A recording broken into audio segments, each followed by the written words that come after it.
Hi friends, આપણે શું ખરા ખોટા જોઈ રહ્યા હતા ને? તો ચાલો હવે ખરા ખોટામાં આપણે 3 જોયા હતા. હવે જોઈએ આપણે ખરા ખોટામાં ચોથો નંબર. ચોથામાં શું કીધું છે કે 3/25 ને દશાંશમાં 0.6 લખાય. તો ચાલો આપણે જોઈ લઈએ. શું કીધું છે 3/25? તો શું કીધું છે તેને દશાંશમાં ખાલી શું કીધું છે તો કે 0.6 લખાય. તો આપણે છેદમાં અહીંયા 100 લાવવા હોય તો 25 ને કેટલા વડે ગુણવું પડે? તો કે 4 વડે. 25 ચોક 100 થાય તો ઉપર પણ 4 વડે ગુણાય. તો 25 ચોક 100 અને 4 કરી 12. તો કેટલા આગળ પોઈન્ટ આવશે? તો કે 1 અને 2, એટલે કે 12 છે તો કે 1 અને 2 અને પછી પોઈન્ટ આગળ કઈ ના હોય તો 0, એટલે કે 0.12. તો આપણને શું કીધું છે 0.6 લખાય. તો આ વિધાન કેવું છે? ખોટું. હવે જોઈએ આપણે પાંચમું. તો તેમાં શું કીધું? પાંચમામાં 3 કિલોગ્રામ ને 5 ગ્રામ એટલે કે 3.5 કિલોગ્રામ. શું કીધું છે? 3 કિલોગ્રામ અને 5 ગ્રામ. તો 3 કિલોગ્રામ 0.5 ગ્રામ એટલે કેટલું થાય? તો કે 0.005 એટલે કે 3.005 એમ લખાય. આ શું છે? ખોટું. શું લખાય છે? તો કે 3.005 એટલે કે 3 ગુણ્યા 5 છેદમાં 100 એટલે કે 3 ગુણ્યા 0.005 એટલે કે 3.005. એટલે આ વિધાન કેવું છે? ખોટું. હવે જોઈએ આપણે છઠ્ઠું. તો તેમાં શું કીધું છે કે 70 પૈસા બરાબર 0.700 રૂપિયા. 70 પૈસા એટલે કે 70 ના છેદમાં પૈસા એટલે કે 100 પૈસા 1 રૂપિયો થાય એટલે કે છેદમાં 100. તો શું થશે? તો કે 70 છે તો તેમાં બે આપણે પોઈન્ટ કાપવાનો એટલે 1 અને 2 પછી પોઈન્ટ એટલે કે 0.70. પાછળ ગમે તેટલા 0 મૂકો તેનાથી કાંઈ ફેર પડે નહીં. એટલે આ વિધાન કેવું છે? સાચું. હવે જોઈએ આપણે 7મું. તો તેમાં શું કીધું છે? તો કે 456.789 માં 7 ની સ્થાન કિંમત 700 છે. તો ચાલો જોઈ લઈએ. તો કે 7 ની સ્થાન કિંમત શું થશે? તો કે પોઈન્ટ પછી કેટલામો છે? તો પહેલો અંકી છે એટલે કેટલા થાય? તો કે છેદમાં 10 આવે. 7 ના છેદમાં 10 એટલે શું થાય? 0.7. 700 ન થાય. એટલે આ વિધાન કેવું છે? ખોટું. હવે જોઈએ આપણે 8મું. તો તેમાં શું કીધું છે? 0.6 અને 0.600 એ એક જ છે. તો મેં તમને કીધું હતું ફ્રેન્ડ્સ, પોઈન્ટ પછી આંકડો આપ્યો હોય તેમાં પાછળ ગમે કેટલા 0 લગાવીએ તેનાથી કાંઈ ફેર પડે નહીં. એટલે કે 0.6 અને 0.600 એ એક જ સંખ્યા છે. તો એ વિધાન કેવું છે? સાચું. હવે જોઈએ આપણે 9મું. તો તેમાં શું કીધું છે? 0.5 અને 1.3. આ બંનેનો શું કરવાનો છે? તો કે સરવાળો. એટલે 5 ને 3 તો કે 8 અને પોઈન્ટ એ 9 અને 0 1 એટલે કે 1 એટલે કે 1.8. તો આપણને શું કીધું છે કે 0.18 થાય છે. તો આ વિધાન કેવું છે? ખોટું. હવે જોઈએ આપણે બીજું. તો તેમાં શું કીધું છે? તો કે 2.00. પોઈન્ટ પછી ગમે તેટલા 0 મૂકો એમાં કાંઈ ફેર પડે નહીં. અને 0.2 શું કરવાની છે? બાદબાકી. તો અહીંયા 10 કો અહીંયા 1 એટલે કે 10 માંથી 2 જાય તો 8 અને 1 માંથી 0 જાય તો 1. તો શું આવશે? 1.8. તો આપણે શું કીધું છે? 0 આવે છે. તો આ વિધાન પણ કેવું છે? ખોટું. તો ફ્રેન્ડ્સ સમજાઈ ગયા ને બધાને ખરા ખોટા? તો એ પૂછવામાં આવે બધાને આવડશે ને? સરસ. તો ચાલો હવે જોઈએ આપણે પ્રશ્ન નંબર 5. શું કીધું છે? નીચેની સંખ્યાઓને શબ્દોમાં લખો. શું કીધું છે? નીચેની સંખ્યાઓ છે એને આપણે શબ્દોમાં લખો. તો શું કીધું છે? પેલું 12.7. 12.7 છે તો તેને આપણે શું લખી શબ્દોમાં? તો કે 12.7 દશાંશ. શું લખાય? એક પોઈન્ટ પછી એક જ આંકડો છે ને એટલે શું કહેવાય? દશાંશ. એટલે કે 12.7 દશાંશ. પછી બીજામાં તો કે 317.04. 04 છે એટલે પોઈન્ટ પછી બે આંકડા છે તો શું કહેવાય? શતાંશ. શું કહેવાય? શતાંશ. એટલે કે 317.4 શતાંશ. શું કહેવાય? 317 અને પોઈન્ટ પછી બે આંકડા છે એટલે શું કહેવાય? તો કે શતાંશ. એટલે કે 317 ગુણાંક 4 શતાંશ. હવે તેવી જ રીતના શું કીધું છે ત્રીજામાં તો કે 9.005 તો શું બચ્યા અને પોઈન્ટ પછી કેટલા આંકડા છે તો કે 1 2 અને 3 ત્રણ આંકડા છે તો તેને શું કહેવાય તો કે સહસ્ત્રાંશ. શું કહેવાય સહસ્ત્રાંશ. એટલે કે આને શું લખાશે તો કે 9 ગુણાંક 5 સહસ્ત્રાંશ. શું લખાય 9 ગુણાંક 5 સહસ્ત્રાંશ. હવે તેવી જ રીતના ચોથું છે તો હવે તો આ બધાને આવડી ગયું હશે. આવડી ગયું ને તો હવે સેલ્ફ કરી લેશો ને યસ. તો ચાલો આપણે જોઈ લઈએ શું આપ્યું છે ચોથું તો કે 40.15 આપ્યું છે 40.015 તો તેને આપણે શબ્દોમાં શું લખાય તો કે 40 ગુણાંક 15 સહસ્ત્રાંશ. પોઈન્ટ પછી કેટલા છે ત્રણ આંકડા છે ને એટલે શું કહેવાય સહસ્ત્રાંશ. એટલે કે 40 ગુણાંક 15 સહસ્ત્રાંશ. હવે જોઈએ આમાં પાંચમા તો પોઈન્ટ પછી કેટલા આંકડા છે 1 2 3 એટલે શું કહેવાશે સહસ્ત્રાંશ. એટલે કે 6 ગુણાંક 708 સહસ્ત્રાંશ. શું કહેવાશે 6 ગુણાંક 708 સહસ્ત્રાંશ. હવે તેવી જ રીતના છઠ્ઠું તો તેમાં 0.95 તો કેટલા આંકડા છે પોઈન્ટ પછી 1 અને 2 બે આંકડા છે તો શું કહેવાય દશાંશ. એટલે કે આપણે શું લખાશે આને 95 શતાંશ. શું કહેવાશે 95 શતાંશ. જો પોઈન્ટ પછી એક આંકડો હોય તો શું કહેવાય દશાંશ અને બે આંકડા હોય તો શતાંશ અને ત્રણ આંકડા હોય તો સહસ્ત્રાંશ. ઓકે તો ફ્રેન્ડ્સ આવડી ગયું ને બધાને. તો ચાલો હવે તેના પરથી આપણે પ્રશ્ન નંબર 6 શું કીધું છે આપણને કે નીચે આપેલી સંખ્યાઓને અંકોમાં લખો. શેમાં લખવાનું છે અંકોમાં. આપણે અત્યારે અંકોમાં હતા તો શબ્દોમાં લખ્યા. હવે શબ્દમાં આપણને આપ્યું છે ને શું કરવાનું છે અંકોમાં લખવાનું છે. તો શું કીધું છે 7 શતાંશ.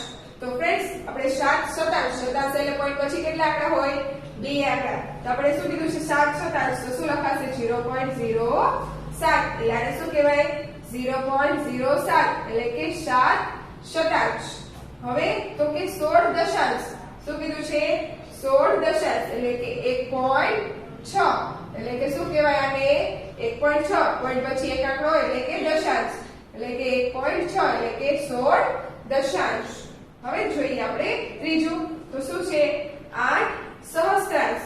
શું કીધું છે 8 સહસ્ત્રાંશ એટલે પોઈન્ટ પછી કેટલા આંકડા હોય 3 એટલે કે 0.008 એટલે કે 8 સહસ્ત્રાંશ એટલે 0.008. હવે તેવી જ રીતના ચોથું તો ફ્રેન્ડ્સ હવે આ પણ તમે બધાને આવડી ગયું ને તો સેલ્ફ કરી લેશો ને યસ વેરી ગુડ. જુઓ ચોથામાં શું કીધું છે 20 ગુણાંક 3 સહસ્ત્રાંશ. શું કીધું છે 20 ગુણાંક 3 સહસ્ત્રાંશ. સહસ્ત્રાંશ એટલે પોઈન્ટ પછી કેટલા આંકડા હશે 3 તો 20 ગુણાંક એટલે કે 20.3 સહસ્ત્રાંશ એટલે 003 એટલે કે 20.003. હવે જોઈએ પાંચમું શું કીધું છે 2 ગુણાંક 75 સહસ્ત્રાંશ. શું કીધું છે સહસ્ત્રાંશ એટલે કે પોઈન્ટ પછી કેટલા આંકડા 3 આંકડા. 2 પૂર્ણાંક એટલે કે 2.75 સહસ્ત્રાંશ એટલે 0.75. પછી શું કીધું છે છઠ્ઠામાં 3 પૂર્ણાંક 3 સહસ્ત્રાંશ. 3 પૂર્ણાંક એટલે 3.3 સહસ્ત્રાંશ એટલે કે 0.03 એટલે 3.003. તો ફ્રેન્ડ્સ આ બધાને સમજાઈ ગયું ને અને આવડી ગયું ને બધાને. તો ચાલો હવે આપણે આગળ જોઈએ. હવે જોઈએ આપણે પ્રશ્ન નંબર 7 તો તેમાં શું કીધું છે તો કે નીચેની દરેક સંખ્યા માટે માંગેલ અંકની સ્થાન કિંમત લખો. હવે આપણને જે માંગ્યા અંક હોય તેની શું કરવાની છે આપણે સ્થાન કિંમત લખવાની છે. તો પહેલામાં શું કીધું છે તો આપણે જો દશાંશ અપૂર્ણાંક આપ્યા છે તો આપણે 1 ની સ્થાન કિંમત 2 ની સ્થાન કિંમત 3 ની સ્થાન કિંમત 4 ની સ્થાન કિંમત ને 5 ની સ્થાન કિંમત શોધવાની છે.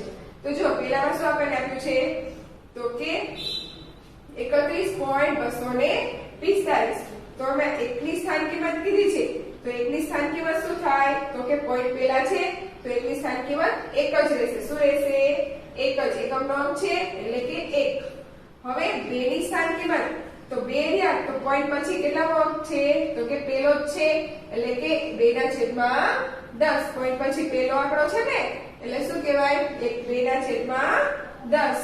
પછી 3 ની સ્થાન કિંમત તો 3 અહીંયા છે તો 3 કેટલામો અંક છે દશકનો અંક છે ને તો 3 અને પાછળ એક અંક છે એટલે કે 0 એટલે શું આવશે 30.